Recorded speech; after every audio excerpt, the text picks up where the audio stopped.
Picture this.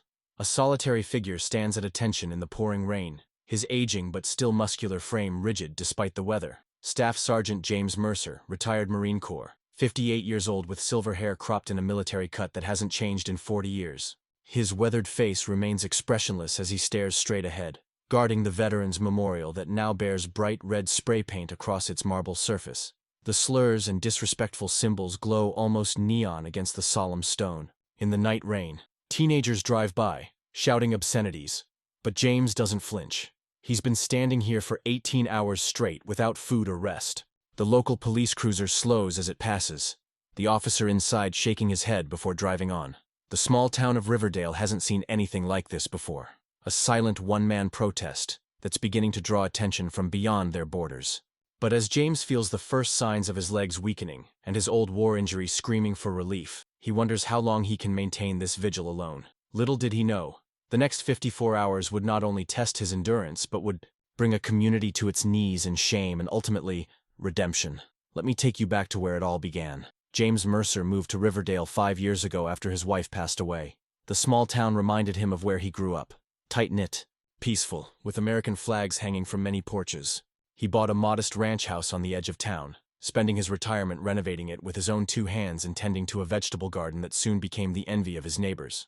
Every morning, rain or shine, James walked 3 miles, to the town center and back, nodding politely to those he passed, but rarely engaging in lengthy conversation. Not that he was unfriendly. James simply carried the quiet dignity common to many who've seen the things he had during his 4 tours overseas. The Veterans Memorial was what had drawn him to Riverdale in the first place. Situated in the town square, the marble monument listed the names of all local service members who had given their lives for their country dating back to the Civil War. James visited it weekly, bringing a small brush to clean any dirt from the engravings and planting seasonal flowers around its base. People noticed his dedication, and soon the town council officially appointed him as the memorial's caretaker, a volunteer position, but one James took as seriously as any military assignment. He treats that memorial like it's sacred ground, said Martha Williams, who ran the bakery across the square. Always there at dawn on Memorial Day and Veterans Day, standing at attention for hours. My grandfather's name is on that stone, and I can't tell you what it means to see someone honoring him like that. James had transformed the memorial grounds into a place of serene beauty. Carefully selected plantings bloomed year-round. Benches were added for reflection, and small American flags lined the walkway. School groups would visit for history lessons, and James, though initially reluctant, eventually began sharing sanitized versions of his military experiences with wide-eyed children. But not everyone in Riverdale appreciated the memorial or what it stood for. From his bench across the square, James sometimes noticed a man watching him work, a perpetual scowl on his face. Calvin Reeves had moved to town around the same time as James, buying the largest house on Main Street and immediately setting about making his presence known. He drove a luxury SUV with custom plates, spoke loudly about his success in real estate development, and made no secret of his disdain for what he called small-town mentalities. "That thing is an eyesore," James overheard Calvin telling the mayor one day, gesturing toward the memorial. "Takes up prime real estate. You know what would bring in revenue? A modern art installation or one of those splash pads for kids. Something that looks forward, not backward." James pretended not to hear, focusing instead on clearing leaves from around the monument's base. But he felt Calvin's eyes boring into his back long after the conversation ended. Their first real encounter came on a crisp autumn morning. James arrived at the memorial to find Calvin measuring the area with the electronic device, pacing the perimeter and making notes on a tablet. "Can I help you with something?" James asked, setting down his gardening tools. Calvin looked up, seemingly unsurprised to see James. "Just getting some measurements. Town council's considering my proposal to revitalize this space." "The town council hasn't mentioned anything to me about changes to the memorial," James replied evenly, though his heart had begun to pound. "Well, they wouldn't, would they?" Calvin smiled, but the expression didn't reach his eyes. "This isn't military property, you know. It belongs to the town, to all of us." "I'm aware of that," James said, "but there are proper channels for suggesting changes to historic monuments." Calvin laughed, slipping his tablet into an expensive leather case. "Historic? It's just a slab of rock with some names. Half the kids in this town probably can't even tell you which war was which." He stepped closer, lowering his voice. "Look, I respect what you military types did, really, but Times change. Progress happens. You might want to prepare yourself for that. As Calvin walked away, James noticed Mayor Thompson watching from across the street, an apologetic expression on his face. That night, for the first time in years, James couldn't sleep. The next few months brought a series of escalating confrontations. Calvin presented his proposal at a town meeting, a complete redesign of the square that would relegate the memorial to a small corner, emphasizing instead a modern gathering space with a coffee kiosk that would bring Riverdale into the 21st century. James attended the meeting, sitting silently in the back row. When invited to speak, he approached the microphone with the same dignified bearing that had carried him through combat. That memorial bears the names of 78 men and women from this town who gave everything for the freedoms we enjoy today, including the freedom to gather in this room and speak our minds without fear, he said, his voice steady. I understand progress, but I believe we can move forward without erasing our foundations. The room erupted in applause, much to Calvin's visible annoyance. The proposal was tabled for further community input, but James knew this was only the beginning. A week later, James arrived to find a large Future Home of Riverdale Commons sign planted directly in front of the memorial. When he questioned town officials, they seemed confused, claiming no knowledge of the sign. By the time James returned, with the maintenance supervisor to remove it, someone had already taken it down, but not before several tourists had taken photos of the obscured monument. Then came the parking issue. Calvin somehow arranged for the 2 dedicated memorial parking spots to be redesignated for a newly opened art gallery, owned by his sister-in-law. Veterans visiting the memorial, many elderly or disabled, now had to park several blocks away. James filed a formal complaint with the city, which was mysteriously lost twice before he finally secured a meeting with the mayor. James, you know I respect what you do for this town, Mayor Thompson said, fidgeting with his pen. But Calvin has made significant contributions to our development fund. The art gallery brings in tourists. So does the memorial, James countered. And those tourists spend money in town too. The mayor sighed. I'll see what I can do. Maybe a compromise? Police Chief Rivera, who had served in the army herself, was more direct when James brought his concerns to her. Reeves is throwing his weight around, buying influence, she said bluntly. It's not right, but it's not illegal either. Document everything, though. Paper trails matter. Meanwhile, Calvin began showing up whenever school groups visited the memorial, offering the children candy and telling them about his exciting plans for a water park where they could play, instead of looking at a boring old rock. When James confronted him, Calvin just smiled. Free country, right? Isn't that what you fought for? The situation escalated further when James discovered that Calvin had submitted paperwork claiming the memorial had structural issues that made it a public safety hazard. The town was required to put up caution tape while an inspector assessed it, effectively cutting off access during Veterans Day weekend. The inspector, from a firm 3 towns over where Calvin happened to have an office, took his time before finally declaring the monument safe, but not before the local Veterans Day ceremony had to be relocated to the high school gymnasium. He did that deliberately, fumed Frank Jimenez, commander of the local VFW post. That man has no shame. After consulting with Chief Rivera, James installed a small, unobtrusive camera near the memorial and began keeping a detailed log of all visitors and activities, perfectly legal in a public space. He documented Calvin's repeated attempts to discourage visitors, the mysterious disappearance of the flags James placed each morning, and even Calvin directing landscape crews to pile leaves and dirt around the memorial's base. What James captured next shocked even him. Just after dawn, on a quiet Sunday, his phone alerted him to motion at the memorial. The live feed showed Calvin approaching with what looked like a real estate client, gesturing grandly at the space as if it were already his. I can promise a completed build-out by spring, Calvin was saying, his voice clear on the recording. The old monument? Don't worry about that. I've got the votes locked down on the council. 3 more weeks and this eyesore gets moved to the cemetery where it belongs. I've already got contractors ready to break ground the same day. James sat stunned as he watched Calvin actually place a hand on the memorial, leaning against it casually as if it were any ordinary surface. The client looked impressed, shaking Calvin's hand before they walked away together. That afternoon, James attended an emergency meeting with Frank from the VFW and Chief Rivera, sharing the footage. This is beyond the pale, Frank said, his face flushed with anger. He's lying about council approval.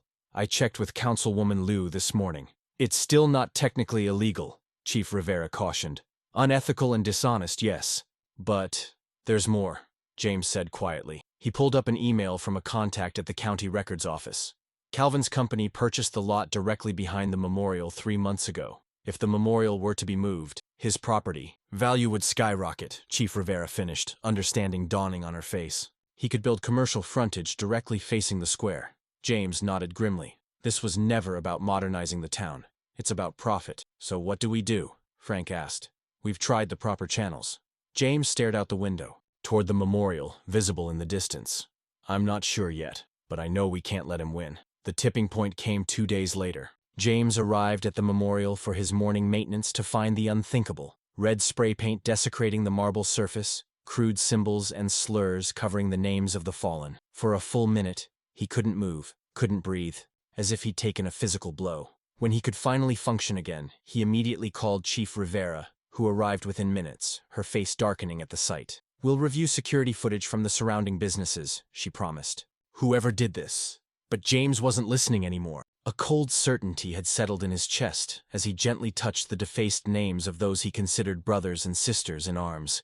The paint was still tacky. This had happened recently, and while he couldn't prove Calvin had done this himself, the timing was too convenient. Create an eyesore. Strengthen the argument for removal. This can be cleaned, Chief Rivera was saying. We'll get a specialist. No, James said, his voice firm. Not yet. James, you can't leave it like this. It's disrespectful to…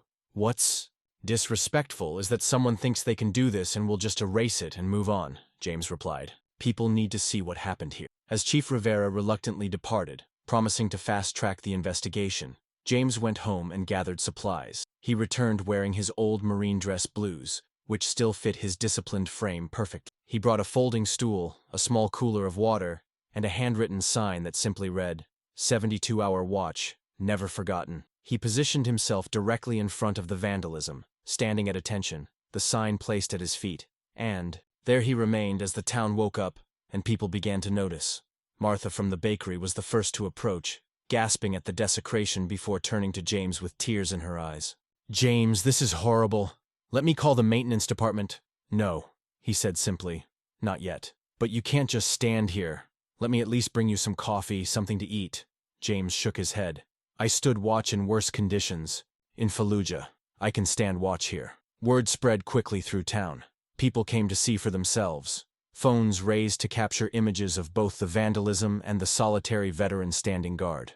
Local news picked up the story by midday. Mayor Thompson arrived, flanked by 2 council members, their faces ashen. Staff Sergeant Mercer, the mayor began, using James's military title for the first time. We have professionals ready to clean this up immediately. Please. You've made your point. With respect, sir, I haven't begun to make my point, James replied, his eyes fixed straight ahead. 72 hours. Then we can talk about cleaning. As the mayor left, looking troubled, James spotted Calvin arriving at the edge of the growing crowd. Unlike the others, Calvin didn't appear shocked or saddened. Instead, a small, satisfied smile played at the corners of his mouth as he observed the scene. When he noticed James watching him, he simply shrugged before turning away. By nightfall, James had been standing for 12 hours straight. His back ached, and his old knee injury throbbed mercilessly, but he remained motionless except for occasional sips of water. A small group of onlookers maintained a respectful distance, some bringing flowers to place near the monument. Local news crews came and went. The teenagers drove by at around 2 a.m. shouting insults, but James didn't react. He'd faced far worse. The rain began around 3 a.m., soaking through his uniform, but still he stood. By dawn of the second day, James was fighting exhaustion, allowing himself only to shift his weight occasionally and take brief rests on the stool when absolutely necessary. Calvin made a point of walking past several times, once stopping to remark loudly to a companion, "Ridiculous display. The city should remove him for creating a disturbance." Hour 30 brought a surprise. Chief Rivera arrived in uniform, accompanied by 4 officers. For a moment, James worried they had come to end his vigil. Instead, each officer placed something at the base of the memorial, their military service coins. All were veterans themselves. Chief Rivera approached James and rendered a perfect salute. The security footage was inconclusive, she said quietly. Perpetrator wore a mask, but we found empty paint cans in a dumpster behind the art gallery. Same color. No prints.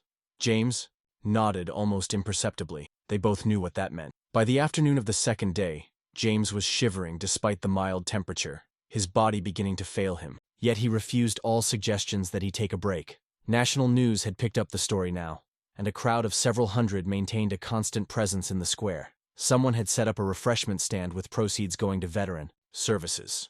Calvin appeared again, this time with a news crew in tow. "While I certainly condemn this vandalism," he told the reporter, positioning himself to get the defaced memorial in the shot behind him, "this unfortunate incident highlights why we need to rethink this space. Properly secured, modern facilities wouldn't be vulnerable to such attacks." The reporter, to her credit, looked skeptical. "Some residents are suggesting you might know more about this incident than you're saying, Mr. Reeves."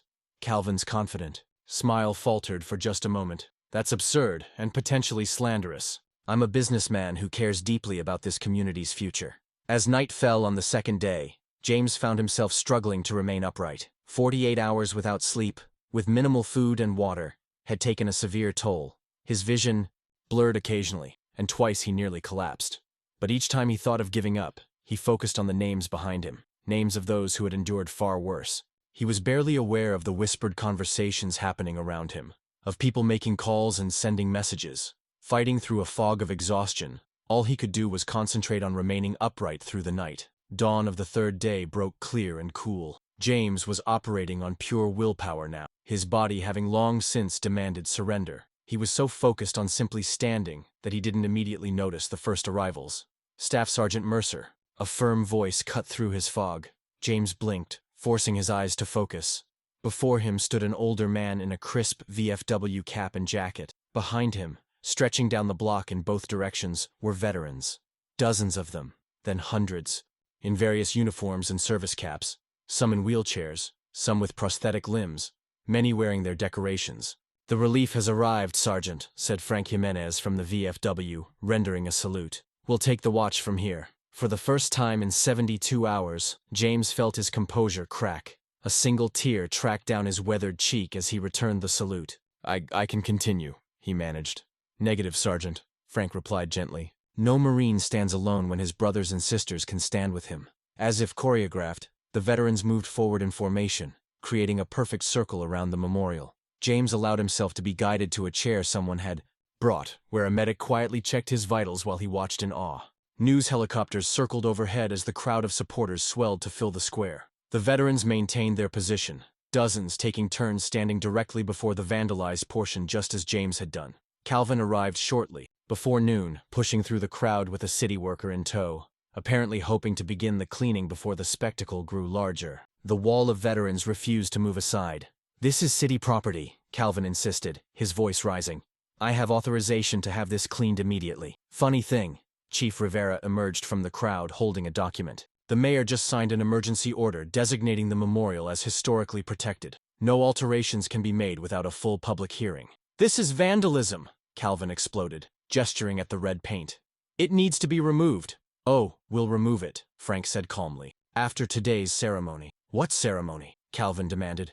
His answer came in the form of 3 black SUVs pulling up to the square. The crowd parted as the passengers emerged. The governor, 2 senators, and a 4-star general. The media presence instantly doubled. What followed was entirely unplanned, yet executed with military precision.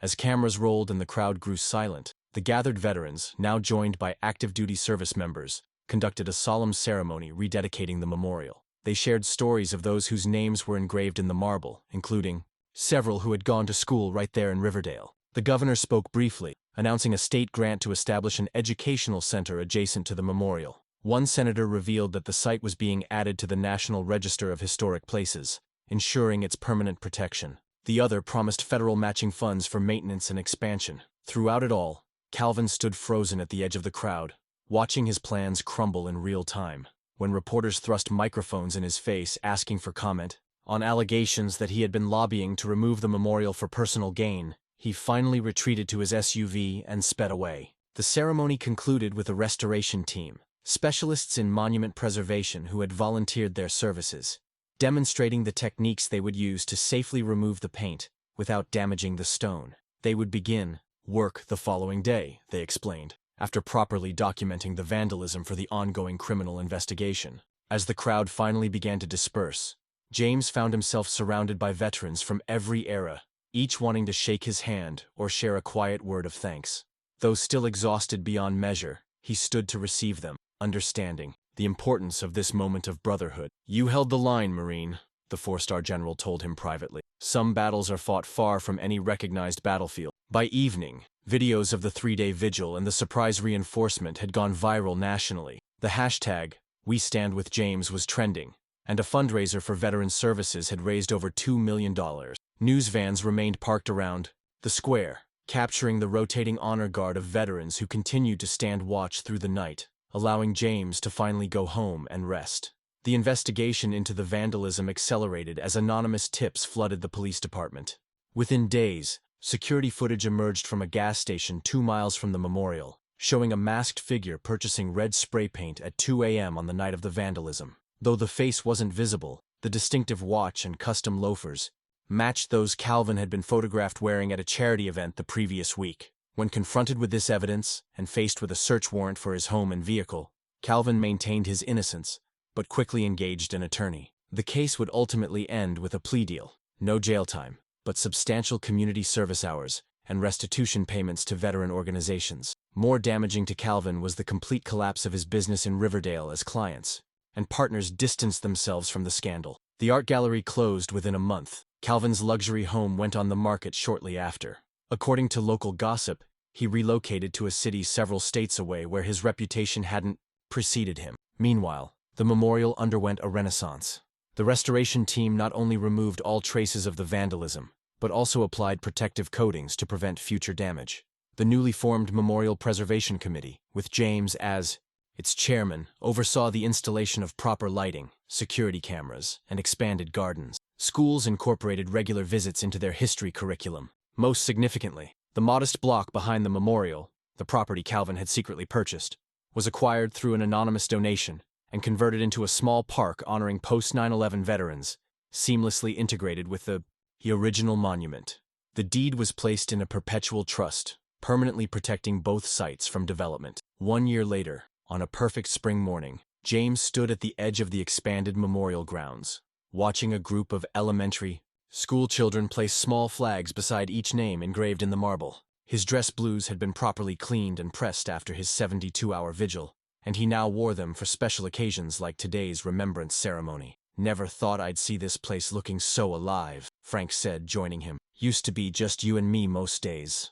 James nodded, taking in the groups of visitors moving respectfully through the grounds, the new benches filled with people in quiet conversation, the information plaques that told each service member's story. "Community needed a reminder of what matters," he replied simply. The square that had once been the focus of division had become a symbol of unity, not just for Riverdale, but for people across the country who had followed the story. Veterans, groups from surrounding states regularly organized trips to visit, and a small but steady stream of active-duty personnel made detours to pay their respects when passing through the region.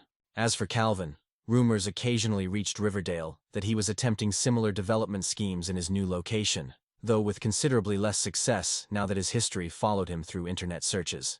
The viral videos of his confrontation with the veterans, his hasty retreat from reporters, and ultimately the evidence linking him to the vandalism had created a digital footprint impossible to erase. James rarely thought about Calvin anymore. His focus remained where it had always been, on honoring those who had served and ensuring their sacrifices were remembered. The battle for the memorial had been won not through force, but through the quiet dignity and unbreakable resolve that defined James himself. The day's ceremony began with a color guard procession, the crowd standing in respectful silence as the flag was raised. James took his place among the other veterans, no longer a solitary figure but part of something larger, exactly as he had been during his military service. Some battles are fought by armies, others by a single sentinel standing guard over what matters most. If you've ever witnessed someone standing up for what's right when it wasn't easy, or seen a community come together to protect something meaningful, I want to hear your story. The comment section below is open for your experiences. Times when you or someone you know held the line against all odds. Don't forget to hit that like button and subscribe for more real-life stories of everyday heroes making extraordinary stands. And remember, sometimes the most important thing you can do is simply refuse to stand down when it matters. Until next time, we honor those who serve, past, present, and future.